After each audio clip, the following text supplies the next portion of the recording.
আজকের ব্লগটি শুরু করেছি একদম দুপুর থেকে। দুপুরে রান্না করছিলাম মিষ্টি কুমড়া ভাজি। তো এই ভাজিটা রান্না করছি মানে এরকম সবুজ সবুজই নামিয়ে ফেলবো।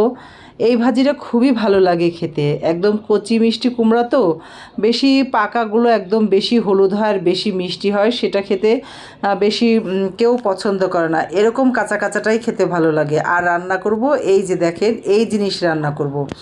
মানে অনেকগুলো মুরগি খাওয়া হয়েছিল, মানে 7-8টা মুরগির একদম চামড়া তো ফেলে দিয়ে আসা হয়, শুধু পা, গিলা, কলিজি মানে এইগুলো রয়ে গেছে আর কি। সব তো চিকেন ফ্রাই করে খাওয়া হয়। এই মানে ফার্মের যে ব্রয়লার মুরগিগুলা, এই মুরগিগুলা রান্না করে খাই না, শুধু বাচ্চারা ফ্রাই করে খায়। আর দেখা যায় এই জিনিসগুলো থেকে যায়। তো আজকে সবগুলো একসাথে নিয়ে অনেকগুলো হয়েছে, তো এগুলোই আজকে একদম রান্না করব। সাথে অবশ্য আমি একটু আলু দিব, কিউব কিউব করে, মানে 2টা বড় আলু কেটে নিয়েছি।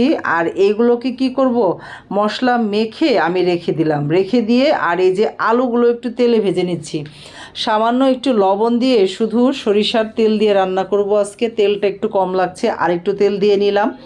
তেলটা দিয়ে একদম সুন্দর করে আলুটা যে একটু মানে ভাজা ভাজা লাল লাল ভাব আসবে, ঠিক তখনই এই সব জিনিসগুলো দিয়ে দিব। এই যে মুরগির গিলা, কলিজি, মানে পা, এই আর গলা 2-1টা, মানে এই সবই জিনিসই আর কি, মানে ফেলে দেওয়া জিনিস যা বলতে সেইগুলাই আর কি।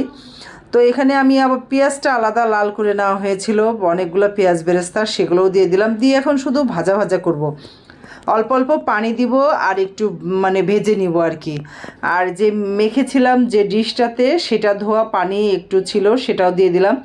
দিয়ে এখন আরও ভাজা ভাজা করব, একটু একটু ঢেকে দিব আর ভাজা ভাজা হবে। এই যে দেখেন মোটামুটি ভাজা ভাজা হয়ে গেছে। এখন দিব আর একটু পানিটা দিয়ে একদম ভালো করে নেড়ে চেড়ে নিব। নিয়ে সিদ্ধ হওয়ার জন্য যতটুকু দরকার আর কি ততটুকুই। এগুলো সিদ্ধ হতেও বেশি সময় লাগে না। ব্রয়লার মুরগির পা বা গলা টলা এগুলো সিদ্ধ হতে একদম অল্প সময় লাগে। বাস রান্না আমার শেষ। দিয়ে দিলাম 1 চামচ পরিমাণ গরম মশলা ফাঁকি, ওপর দিয়ে দিলাম। আর এখন নেড়ে চেড়ে সুন্দর নামিয়ে নিব। আর আমি এটা গরম ভাতের সাথে খাবো।